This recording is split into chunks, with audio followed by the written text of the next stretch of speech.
യേശുവിൻ്റെ അതിപരിശുദ്ധമായ നാമം വാഴ്ത്തപ്പെടുമാറാകട്ടെ.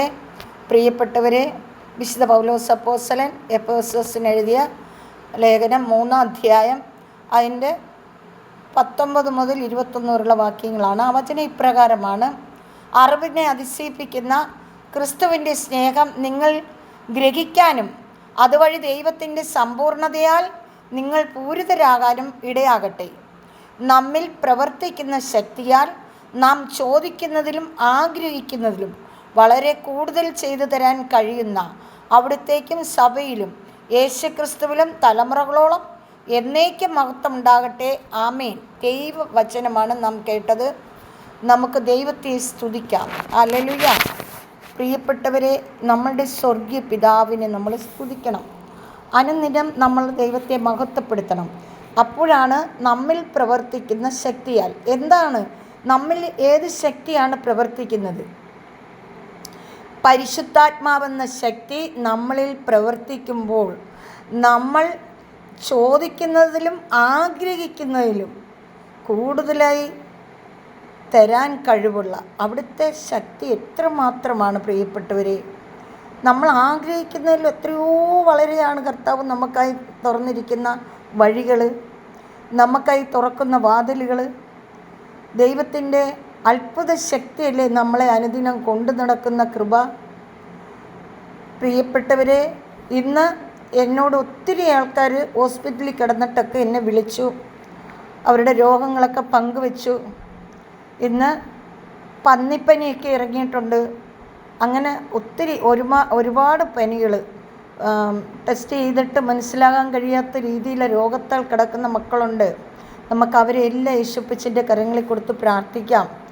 അവർക്കെല്ലാം നമുക്ക് നമ്മളെ കൊണ്ട് പറ്റുന്ന രീതിയിലെല്ലാം നമുക്ക് അവർക്ക് വേണ്ടി പ്രാർത്ഥിക്കാം. പ്രിയപ്പെട്ടവരെ, ഒരു മനുഷ്യൻ രോഗിയായിരിക്കുമ്പോൾ അനുഭവിക്കുന്ന അവസ്ഥകൾ നമുക്ക് ഭാവനയിൽ കണ്ട് നമ്മുടെ ഹൃദയത്തിൽ അത് മനസ്സിലാക്കി അവർക്ക് വേണ്ടി നമുക്ക് പ്രാർത്ഥിക്കാം. സ്വർഗത്തിൻ്റെ ഭൂമിയുടെ നാഥനായ പിതാവ് രോഗികളായിരിക്കുന്ന എല്ലാ മക്കളെയും കർത്താവെ, രോഗത്തിൽ നിന്ന് പൂർണ്ണ മോചനം കൊടുത്തവരെ അനുഗ്രഹിക്കണമേ, വിശുദ്ധീകരിക്കണമേ. കർത്താവെ, പ്രാർത്ഥന യോജിച്ചിട്ടുള്ള എല്ലാ മക്കളെയും കർത്താവെ, ആശുപത്രികളിലും വീടുകളിലും എല്ലാം കഴിയുന്ന മക്കൾക്ക് വേണ്ടി പ്രാർത്ഥിക്കുന്നു പിതാവേ. അവരെ എല്ലാം അങ്ങ് തൊടണമേ അപ്പച്ച. അങ്ങയുടെ അത്യന്ത ശക്തി അവരിലേക്ക് ഇറങ്ങി ചെല്ലട്ടെ കർത്താവേ. അങ്ങയുടെ തിരുരക്തത്തിൻ്റെ സംരക്ഷണം അവരിലേക്ക് കടന്നു ചെല്ലട്ടെ അപ്പച്ച. അങ്ങയുടെ തിരുരക്തത്തിൻ്റെ സംരക്ഷണം ചെന്ന് അവരെ എല്ലാം പൂർണ്ണ സൗഖ്യത്തിലേക്ക് കൊണ്ടുവരണമേ കർത്താവേ. അവരാഗ്രഹിക്കുന്നതിനേക്കാൾ നനയ്ക്കുന്നതിനേക്കാൾ അധികം കൊടുക്കുവാൻ കഴിവുള്ള കർത്താവേ. കർത്താവേ, നമ്മിൽ പ്രവർത്തിക്കുന്ന ശക്തിയാൽ ചോദിക്കുന്നതിലും ആഗ്രഹിക്കുന്നതിലും വളരെ കൂടുതൽ ചെയ്തു തരാൻ കഴിയുന്ന അവിടുത്തേക്കും സഭയിലും യേശുക്രിസ്തുവിലും തലമുറകളോളം എന്നേക്കും മഹത്വമുണ്ടാകട്ടെ. ആമേൻ. കർത്താവെ, അങ്ങേക്ക് മഹത്വം ഉണ്ടാകട്ടെ. അങ്ങയുടെ മഹത്വത്തിനായി ഞങ്ങൾ പ്രാർത്ഥിക്കുന്ന പിതാവേ. അങ്ങ് മഹത്വപ്പെടട്ടെ, ജനങ്ങൾ സൗഖ്യപ്പെടട്ടെ കർത്താവേ. അങ്ങയുടെ തിരുരക്തത്തിൻ്റെ സംരക്ഷണം കൊണ്ട് ഓരോ വ്യക്തി ജീവിതങ്ങളും സൗഖ്യപ്പെടട്ടെ കർത്താവെ. രോഗികളായിരിക്കുന്ന കുഞ്ഞു മക്കളെ അങ്ങയുടെ കരങ്ങളിൽ സമർപ്പിക്കുന്ന അപ്പച്ച. അപ്പാ പിതാവേ, പനിയാൽ ഭാരപ്പെടുന്ന കുഞ്ഞുമക്കളെ എല്ലാം സമർപ്പിക്കുന്ന കർത്താവേ. അവരെ എല്ലാം സൗഖ്യപ്പെടുത്തണമേ കർത്താവേ. ഹല്ലേലൂയ. ജിത്തുക്കുട്ടനെ പ്രത്യേകമായി സമർപ്പിക്കുന്ന കർത്താവേ. കർത്താവെ, പനിയിൽ നിന്നും പൂർണ്ണ വിടുതൽ കൊടുക്കണമേ കർത്താവെ. അങ്ങയുടെ മാറ്റമില്ലാത്ത സ്നേഹം കൊണ്ട് മകനെ നിറയ്ക്കണമേ കർത്താവെ. അവനെപ്പോലെ ഭാരപ്പെടുന്ന രോഗത്താൽ ഭാരപ്പെടുന്ന എല്ലാ മക്കളെയും സൗഖ്യപ്പെടുത്തണമേ കർത്താവേ. ഹല്ലേലൂയ. സ്തോത്രം ദൈവമേ, നന്ദിയോട് സ്തോത്രം, സ്തോത്രം, സ്തോത്രം. പിതാവായ ദൈവമേ, ഈ പ്രാർത്ഥന കേൾക്കുന്ന എല്ലാ മക്കൾക്കുമായി പ്രാർത്ഥിക്കുന്നു ദൈവമേ. എല്ലാവരെയും അങ്ങയുടെ കരങ്ങളിലേക്ക് താഴ്ത്തിയേൽപ്പിച്ച് പ്രാർത്ഥിക്കുന്നു കർത്താവെ. അങ്ങയുടെ സ്നേഹത്താൽ എല്ലാവരെയും നിറയ്ക്കണമേ കർത്താവെ. എല്ലാ മക്കളും അങ്ങയുടേതാണല്ലോ അപ്പച്ച, അങ്ങയുടെ പ്രിയപ്പെട്ട മക്കളാണല്ലോ. എനിക്ക് അങ്ങ് ദാനമായി തന്ന എൻ്റെ എല്ലാ സഹോദരങ്ങളെയും ബന്ധുമിത്രാദികളെയും എല്ലാവരെയും സമർപ്പിച്ച് പ്രാർത്ഥിക്കുന്നു.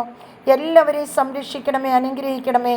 പിതാവായ ദൈവത്തിൻ്റെ സ്നേഹവും പുത്രനായ ദൈവത്തിൻ്റെ കരുണയും പരിശുദ്ധാത്മാവിൻ്റെ അഭിഷേകവും എൻ്റെ എല്ലാ പ്രിയപ്പെട്ടവരുടെ മേലും നിറയ്ക്കണമേ എന്ന് പ്രാർത്ഥിക്കുന്നു. നിത്യം പിതാവും പുത്രനും പരിശുദ്ധാത്മാവുമായ സർവേശ്വര എന്നേക്കും ആമേൻ. കർത്താവ് നിങ്ങളെ എല്ലാം സമർത്ഥമായി അനുഗ്രഹിക്കട്ടെ. ആകാശവും ഭൂമിയും സൃഷ്ടിച്ച കർത്താവ് നിങ്ങളെല്ലാം സമർത്ഥമായി അനുഗ്രഹിക്കട്ടെ എന്ന് പ്രാർത്ഥിക്കുന്നു. നിത്യം പിതാവും പുത്രനും പരിശുദ്ധാത്മാവായ സർവേശ്വരൻ നിങ്ങളെല്ലാം ശക്തിപ്പെടുത്തട്ടെ എന്ന് പ്രാർത്ഥിക്കുന്നു. ആമേൻ, ആമേൻ, ആമേൻ.